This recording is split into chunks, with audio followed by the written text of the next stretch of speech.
Under the cover of darkness, Nicodemus goes searching for answers in the streets of Jerusalem.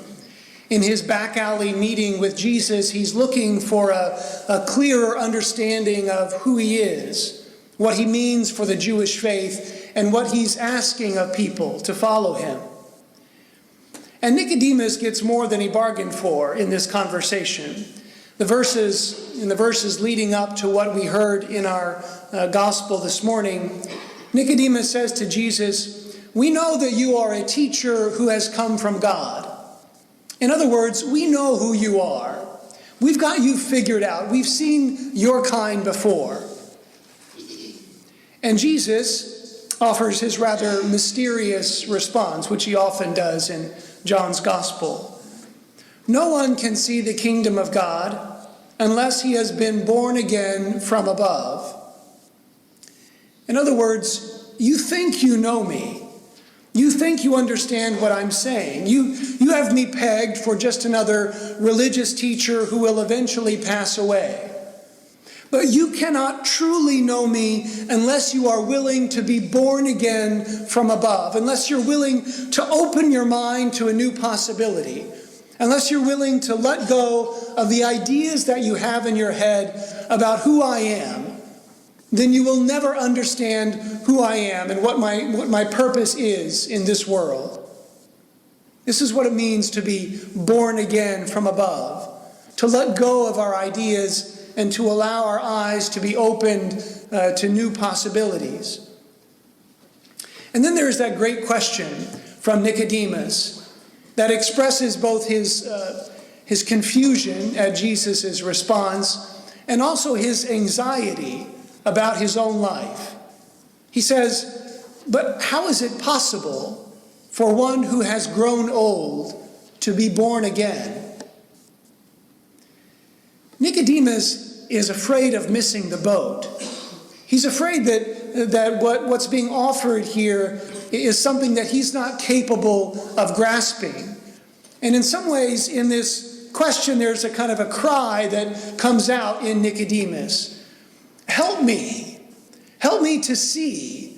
Help me to open my eyes to be able to see the beauty of what it is that you're doing. Because remember, Nicodemus has seen some of the things that Jesus has done. He's seen him heal people who are sick and give sight to the blind. He's seen these things, and so he wants to understand more what Jesus is offering. And we might have this same cry in our own hearts. Help us to be born again. Because we don't want to grow old in our faith. We don't want to get to the point where coming to Mass feels like going to a nursing home, where somebody puts us in front of the television and we watch The Price is Right and reruns from the 90s. And we don't want to do that.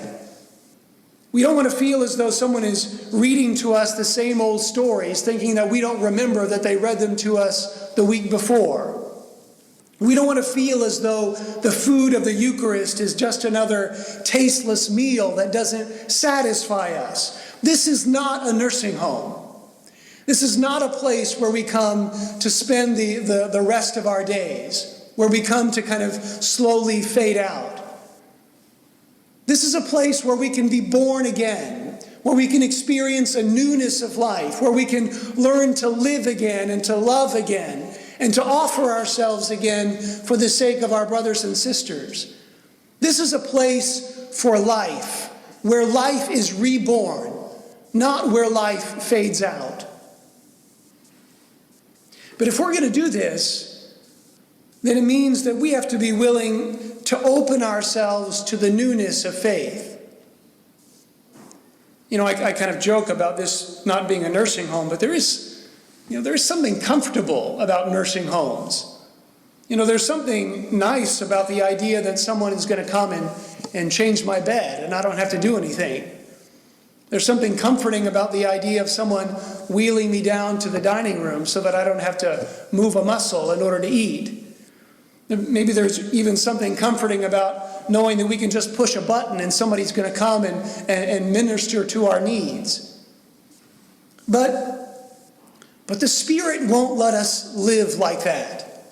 Our faith can't be reduced to that kind of living. Faith pulls us out of that oldness, that routine, the humdrum of life. And the Spirit leads us into this newness, invites us to see this newness that is springing up in our lives. It seems to me that we would be better off seeing this place not as a nursing home, but as a maternity ward, as a place where the excitement of new life is surrounding us, where we can look at the people around us and see how they're springing to life. You know, on the faces of new parents, you can always see that genuine gratitude for the gift of a new baby. Of course, sometimes you see that kind of look of shock because they think, oh, I thought I was ready for this, but I don't think I'm quite ready to handle this responsibility. But you know, even the oldest and the sternest and the most rigid of faces is softened at the sight of a new child.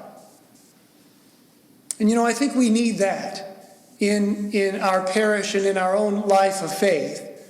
We need to see a newness of life in one another.